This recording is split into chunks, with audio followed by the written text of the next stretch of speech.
बिस्मिल्लाहिर्रहमानिर्रहीम। अस्सलाम वालेकुम। वेलकम टू हार्वर्ड एकेडमी और कोर्स हम कर रहे हैं पब्लिक फ़ाइनेंस का। आप हमारे इस कोर्स को ज्वाइन कर सकते हैं वेबसाइट के ज़रिए से।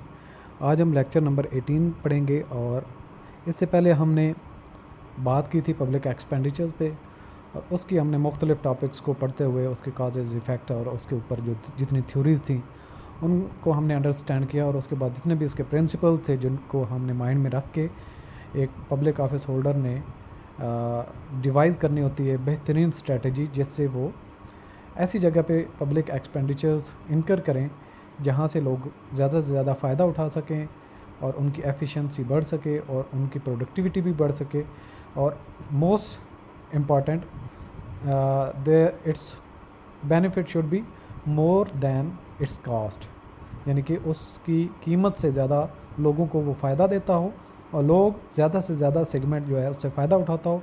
किसी स्पेसिफिक सेगमेंट को आपने उसका फ़ायदा नहीं देना होता। तो आज हम देखेंगे कि effects of public expenditure on production, तो कि प्रोडक्शन पे किस तरीके से जो पब्लिक एक्सपेंडिचर हैं वो इन्फ्लुएंस कर रहे होते हैं। जो पुराना निज़ाम था उसमें ये कहा गया कि वो गवर्नमेंट बेहतरीन गवर्नमेंट होती है जो कम से कम अखराजात करे। और 20th सेंचुरी स्टार्ट से पहले हमने देखा कि जो गवर्नमेंट्स होती थी उनका काम क्या होता था, बेहतरीन जो लॉ एंड ऑर्डर सिचुएशन है और जो प्रोटेक्शन है अपने कंट्री की फॉरेन इन्वेशन से उससे प्रोटेक्ट करना इनका काम था। और बाकी गवर्नमेंट का काम इकोनॉमिक एक्टिविटीज़ या इकोनॉमिक इन्वॉल्वमेंट नहीं था, उसमें इंटरफेरेंस उसकी नहीं थी और वही गवर्नमेंट बेहतरीन समझी जाती थी जो कम से कम अखराजात करे और जो लोगों के बिज़नेस के मामलात हैं या इकोनॉमिक एक्टिविटीज़ हैं उनमें इंटरफेयर ना करे। जबकि 20th सेंचुरी के बाद से जो टेक्नोलॉजी और मॉडर्न स्टेट्स हैं वो वेलफेयर स्टेट्स कहलाती हैं और हर एक कंट्री जो है वो अपने आप को वेलफेयर स्टेट बनाने के लिए ऐसी एक्टिविटीज़ इनिशिएट करते हैं जिससे मैक्सिमम लोगों को फ़ायदा हो सकता है।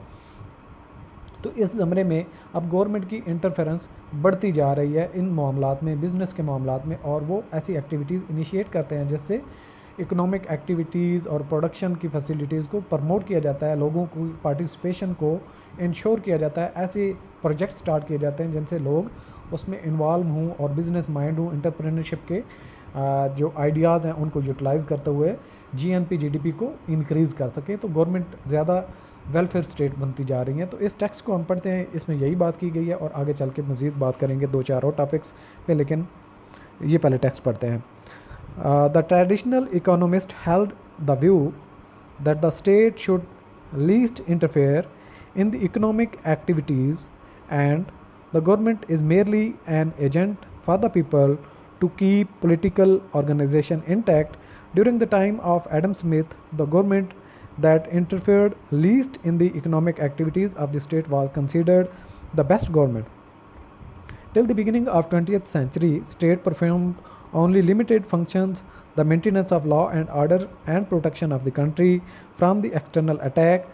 Therefore, the state had to collect only small revenue and spend little. Recently, in almost all countries of the world, there has been a phenomenal increase in the magnitude and variety of governmental activities. The acceptance of the principle of welfare state, the necessity of maintaining full employment and economic development, etc., the significant role of the government has been increased. All these show the need for an ever increasing public expenditure. In following few paragraphs, we can explain the important effect of public expenditure. तो अब हमने इसमें public expenditures का effect देखना है production पे किस तरीके से होता है। ये एक ज़रा आपने अंडरस्टैंड करने की कोशिश करनी है इस पूरे 3 लाइनों को। आई होप सो कि ये आपके लिए बहुत मुश्किल होगा इसको अंडरस्टैंड करना, लेकिन आज हम सिर्फ एक एलिमेंट को ही डिटेल में एक्सप्लेन करेंगे। लेकिन पहले मैं सिर्फ इसको रीड करूंगा और आप पे छोड़ता हूं कि आपने इसको पहले अंडरस्टैंड करना है, उसके बाद जो है इसकी डिटेल में आपने जाना है कि ये किस तरीके से ये चीज़ें फंक्शन करती हैं। उससे पहले आपने अपने माइंड को ब्रेन स्टॉर्म करना है कि आपका माइंड कहाँ तक इसको इंसेप्ट करता है।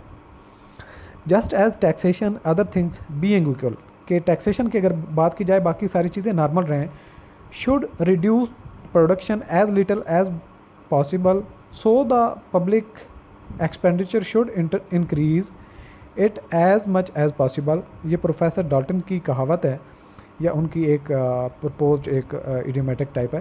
The effects of public expenditure on production can be evaluated by examining its effect on, किस तरीके से इफेक्ट होते हैं, effects on upon ability to work, save and invest का फार्मूला लगेगा इस पर, effects upon willingness to work, save and invest, और तीसरे नंबर पे है effects on diversion of economic resources as between different uses and localities।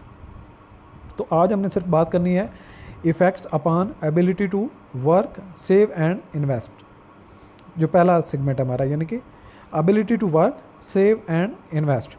तो जितना गवर्नमेंट पब्लिक एक्सपेंडिचर के लिहाज से करती है तो उसको इस तरह की एक्टिविटीज़ में एंगेज करना चाहिए, ऐसे अखराजात, ऐसे प्रोजेक्ट अंडरटेक करने चाहिए जिससे लोगों को फ़ायदा होता हो, लोग उससे फ़ायदा उठाएं, जिससे लोगों को रोज़गार मिले। ऐसे प्रोजेक्ट स्टार्ट किए जाएं, एम्प्लॉयमेंट की अपॉर्चुनिटीज़ हों। जब एम्प्लॉयमेंट की अपॉर्चुनिटीज़ होंगी तो लोगों को रोज़गार मिलेगा, लोगों को रोज़गार मिलेगा तो उनको तनख्वाहें मिलेंगी, तनख्वाह जब मिलेगी उनके पास रिसोर्सेज होंगे तो वो अपने अखराजात पूरे कर सकते हैं। तो वो देखेंगे कि हमारे अंदर क्या काबिलियत है, हम कितना काम कर सकते हैं। वो इस चीज़ पे जब अपॉर्चुनिटीज़ अवेलेबल होंगी due to the government expenditures, तो फिर वो उनके अंदर एबिलिटी टू वर्क जो है वो एलिमेंट, उससे वो इस्तेफ़ादा हासिल करेंगे। जब उनके पास सैलरी आएगी उस सैलरी से कुछ अपने ज़रूरियात पूरी करेंगे और उसमें से कुछ बचाएंगे। जब बचाएंगे तो वो कोई ना कोई अपनी और एक्टिविटी स्टार्ट करेंगे जिसमें वो इन्वेस्टमेंट करेंगे उन सेविंग से। सेविंग से जब इन्वेस्टमेंट का ट्रेंड बढ़ेगा तो जो dormant sectors of the economy होते हैं वो भी जागना शुरू हो जाते हैं और हर एक में ट्रेंड शुरू हो जाता है, तो जिससे प्रोडक्टिविटी बढ़ती है, लोगों की एफिशिएंसी बढ़ती है। और ये पब्लिक एक्सपेंडिचर इस तरीके से डिज़ाइन करने चाहिए जिससे लोगों की एफिशिएंसी इंप्रूव होती हो, उनकी सर्टेनिटी इंप्रूव होती हो और उनकी काबिलियत जो काम करने की है उसको यूज़ किया जाए। तो ये टेक्स्ट में हम ज़रा पढ़ते हैं तो आप इस आइडिया को ज़्यादा अच्छे तरीके से समझ सकते हैं।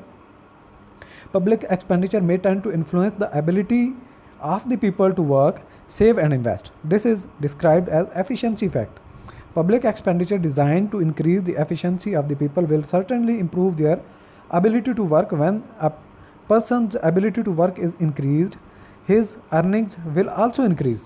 उसकी जो है अर्निंग भी बढ़ जाती है। As a consequence, his ability to save also improve। जब उसकी सैलरी आ रही होती है, उसकी अर्निंग्स आ रही होती है तो सेव भी करता है। For example expenditure on education, health services and cheap housing facilities, house subsidised food, free education, means of transportation, communication etcetera will increase the efficiency of the people to work. तो इन सहूलियात के होने की वजह से लोगों की एफिशिएंसी बढ़ जाती है, वो बेफिक्र हो जाते हैं और वो इंजॉय करते हैं अपनी लाइफ को, जिससे वो अपनी सलाहियतों से भरपूर फ़ायदा उठाते हैं और इस्तेमाल करते हैं।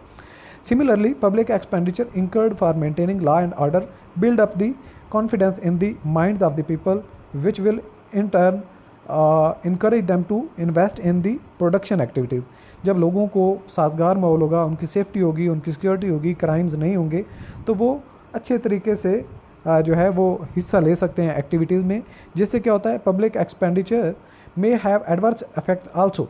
अगर गवर्नमेंट जो है वेलफेयर के कामों में ख़र्चा नहीं करती, ऐसे प्रोजेक्ट नहीं लाती जिससे लोगों की तनख्वाहें बढ़ें या उनके पास सेविंग की एबिलिटी बढ़े, तो ऐसे एक्टिविटीज़ अगर फ़र्ज़ किया वो शुरू कर दे या लॉ एंड ऑर्डर की सिचुएशन को ही लूज़ कर दे और जो ड्रग माफिया है वो एक्टिव हो जाता है, तो लोग नशा, जितनी वो उनकी सेविंग होगी वो नेगेटिव एक्टिविटीज़ में, यानी कि वो नशा वगैरह करेंगे, जिससे लोग, नशा कोई करने वाला क्या काम करेगा, उसकी एक्टिविटी जो एबिलिटी टू वर्क है वो भी अफेक्ट होगी। तो ये लॉ एंड ऑर्डर की सिचुएशन को मेंटेन करना, जो नेगेटिव एक्टिविटीज़ हैं उनको रोकना, क्राइम्स को रोकना, इससे लोगों की एक्टिविटीज़ जो है वो एबिलिटी टू वर्क वो बढ़ता है, एफिशिएंसी बढ़ती है, सेविंग्स बढ़ती हैं, प्रोडक्टिविटी बढ़ती है। जबकि उसके एडवर्स पे लॉ एंड ऑर्डर की सिचुएशन को अगर लूज़ कर दिया जाए, उस पर कंट्रोल ना किया जाए, तो उसके क्या होता है, लोगों को बेरोज़गारी होती है और उनके पास सेविंग नहीं होती। अगर हो भी तो उसको नेगेटिव एक्टिविटीज़ में खर्च करते हैं, नेगेटिव एक्टिविटीज़ में खर्च करने की वजह से उनके पास सेविंग नहीं होंगी, सेविंग जब नहीं होंगी तो वो कहीं पे इन्वेस्ट भी नहीं कर सकते, जिससे प्रोडक्शन की जो सलाहियत है एक कंट्री की वो भी डिक्लाइन होती है।